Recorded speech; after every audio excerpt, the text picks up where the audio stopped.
उबाड़ों के करीब मिल्लत और सर सैयद एक्सप्रेस आपस में टकरा गई। 30 मुसाफिर जाम बहक, 60 से जायद जख्मी हो गए। कई बोगियां तबाह हो गई। इमदादी कार्रवाइयों में ताखीर।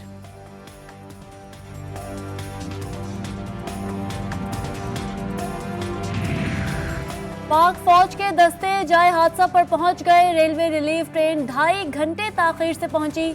पंजाब और सिंध के दरमियान रेलवे ट्रैक मुअत्तल। सादिकाबाद, रहीम यार खान और सखर के अस्पतालों में इमरजेंसी नाफिज।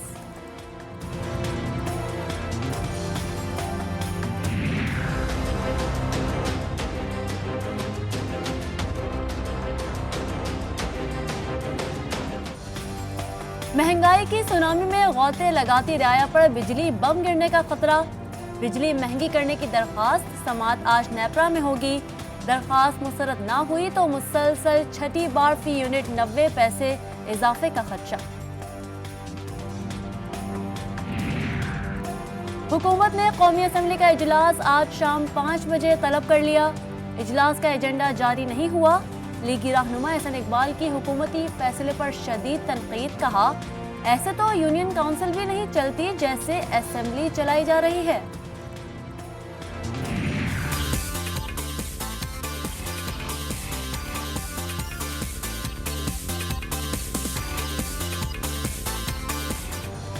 तालीमी सिलसिला बहाल होने लगा। बच्चे स्कूल जाने के लिए तैयार।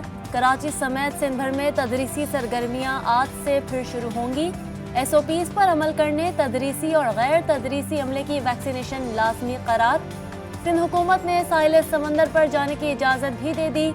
उधर वफाकी सरकारी तालीमी इदारों में पहली से चौथी और छठी और 7वीं क्लास में बच्चों को प्रमोट करने का फैसला। 5वीं और 8वीं क्लास के बच्चे सालाना इम्तिहानात देंगे।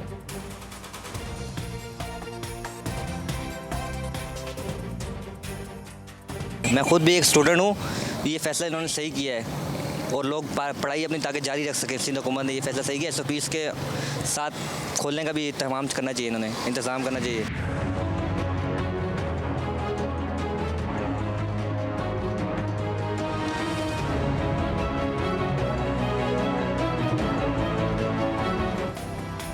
कराची समेत सिंध भर की मार्केटें आज से रात 8 बजे तक खुलने की इजाज़त।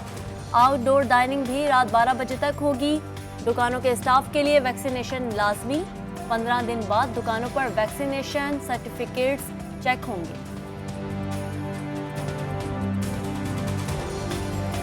कारोबार के हिसाब से ये कि लोगों को थोड़ा टाइम ज़्यादा मिल गया है, अपना लोग कारोबार कर सकेंगे। ये लोगों के लिए एक अच्छी खबर है, तो लोगों को भी चाहिए कि कोऑपरेट करें इसमें। हालात बहुत बिगड़ गए थे, अवाम बहुत तकलीफ में आ गए थे। अभी अल्लाह करे कि ये और भी बढ़ जाए। अभी भी माशाल्लाह हम खुश है ये कि यहाँ तक की टाइमिंग दे दी है। कुर्राए अर्ज पर आलमी वबा के वार जारी। अमवात की तादाद 37,43,000 से बढ़ गई। अब तक आलमी वबा ने 17 करोड़ 40 लाख से जायद इंसानों को मुतासिर किया। जाम शुरू कोटरी साइड चौहान चौक पर मंगनी की तकरीब के दौरान छत गिर गई। हादसे में खवातीन और बच्चों समेत 40 अफराद जख्मी। जख्मियों को अस्पताल मुंतकिल कर दिया गया। डॉक्टर्स की अदम मौजूदगी पर एहतजाज। हंगामा आराई के बाद मेडिकल टीम पहुंच गई। जख्मियों की हालत खतरे से बाहर।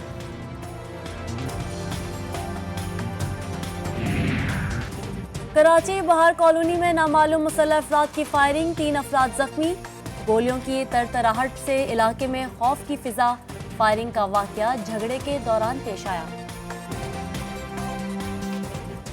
15 तारीख तक पानी बहाल करो, नहीं तो जो कुछ भी होगा उसकी जिम्मेदार इमरान खान की हुकूमत है, उसके इदारे हैं, उसके मातहत चलने वाले इदारे हैं।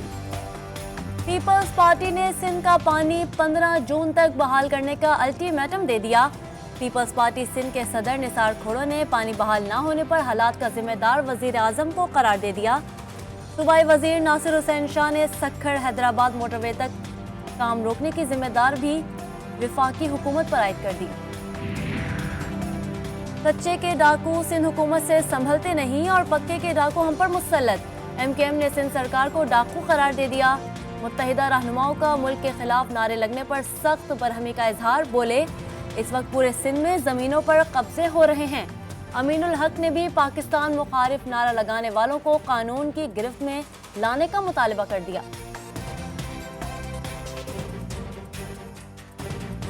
चीफ मिनिस्टर साहब ने कहा है कि जी जब से ये हुकूमत आई है तो सिंध के साथ तासुब किया जा रहा है और बहुत कम उनके मंसूबे जमा किए जा रहे हैं। सिंध के अवाम के ऊपर जो है वो तरक्याती अखराजात नहीं किए जा रहे और दूसरे सूबों में ज़्यादा किए जा रहे हैं। वज़ीर आला साहब, आप सिंध की हुकूमत ज़रूर हैं, आप सिंध के अवाम नहीं हैं और पैसा हमने खर्च करना है सिंध के अवाम के ऊपर, सिंध की हुकूमत के लिए नहीं। वज़ीर आला सिंध मुराद अली शाह पर पॉइंट स्कोरिंग का इल्जाम। वफाकी वजीर असद उमर ने पीपल्स पार्टी पर सिंध कार्ड की सियासत का इल्जाम लगा दिया। सिंध के साथ इम्तियाजी सलूक की सख्ती से तरदीद। बोले, हमने पैसे अवाम के लिए खर्च करने हैं, सिंध हुकूमत के लिए नहीं। हमें कोविड को पॉलिटिकल इशू नहीं बनाना चाहिए, हमें कोविड पर पॉलिटिकल पॉइंट स्कोरिंग नहीं करनी चाहिए। अगर कोविड से हमारे लोग मुतासिर होते हैं तो वो सिर्फ किसी एक सियासी जमात के लोग नहीं होते हैं। खुदा न खास्ता ये मर्ज किसी को भी हो सकता है, किसी की भी जान ले सकता है। लिहाजा हमें इसको इंसानी इशू के तौर पर लेना चाहिए। कोरोना सूरत हाल पर पॉइंट स्कोरिंग अच्छी बात नहीं। पीपल्स पार्टी रहनुमा सईद गनी की मुखालिफिन को तंबीह। कराची के निजी अस्पताल में वैक्सीनेशन सेंटर के इफ्तिताह के मौके पर आवाम से भी आस्तीनें चढ़ाने और वैक्सीन लगवाने की अपील कर दी।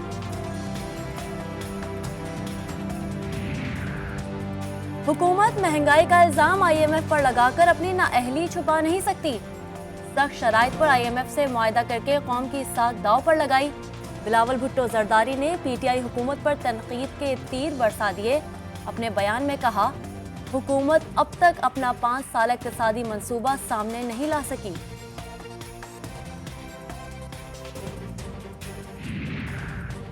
हुकूमत कौमी खजाने के साथ वही कर रही है जो आटा चीनी के साथ हुआ।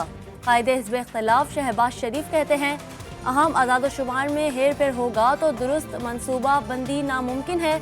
अकाउंटेंट जनरल पाकिस्तान हुकूमत से मुतालबा कर रहा है, टैक्स रिफंड की अदायगी के बाद रेवेन्यू में कमी दिखाई जाए।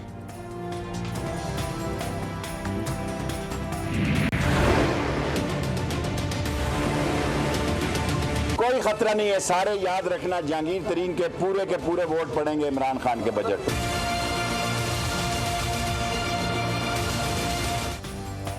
शेख रशीद ने इमरान खान को मुकद्दर का सिकंदर और अपोजिशन को नालायक करार दे दिया। वजीर दाखिला की बजट इजलास से पहले बड़ी पेशगोई। जहांगीर तरीन ग्रुप का एक वोट हुकूमत को मिलेगा। वजीर दाखिला ने अपोजिशन को नालायक और निकम्मा भी कह दिया। अवाम और शाही खानदान में खलीज रही है, कौमी असासों को ग्रोह रखा गया।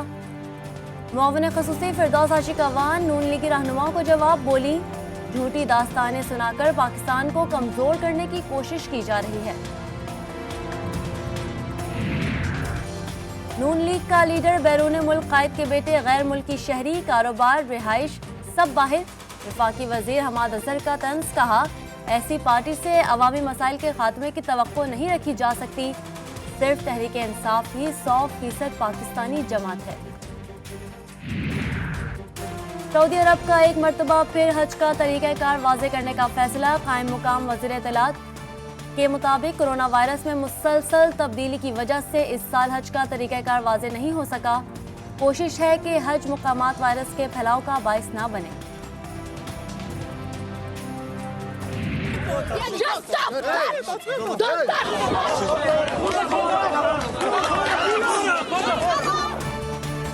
फ़लस्तीन में इस्राएली मुजालिम रिपोर्ट करने वाली अल जज़ीरा की रिपोर्टर को कई घंटे हिरासत में रखने के बाद रिहा कर दिया गया।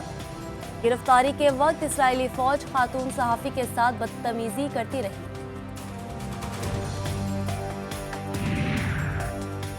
बरतानिया के शाही खानदान से अलहदगी इख्तियार करने वाले हैरी और मेघन के यहाँ बेटी की पैदाइश हुई। शहजादा हैरी ने जुम्मे को पैदा होने वाली बेटी का नाम अपनी मां लेडी डायना के नाम पर लिली डायना माउंटबेटन रख दिया। PSL 6 के बकिया मैचेस के लिए मैच ऑफिशियल्स का ऐलान। अलीम डार और एहसन रजा फाइनल में एम्पायरिंग के फराइज अंजाम देंगे। एलीट पैनल में शामिल 6 दीगर एम्पायर्स भी जिम्मेदारियां अदा करेंगे। 15वें मैच 9 जून को लाहौर कलंदर्स और इस्लामाबाद यूनाइटेड के दरमियान खेला जाएगा।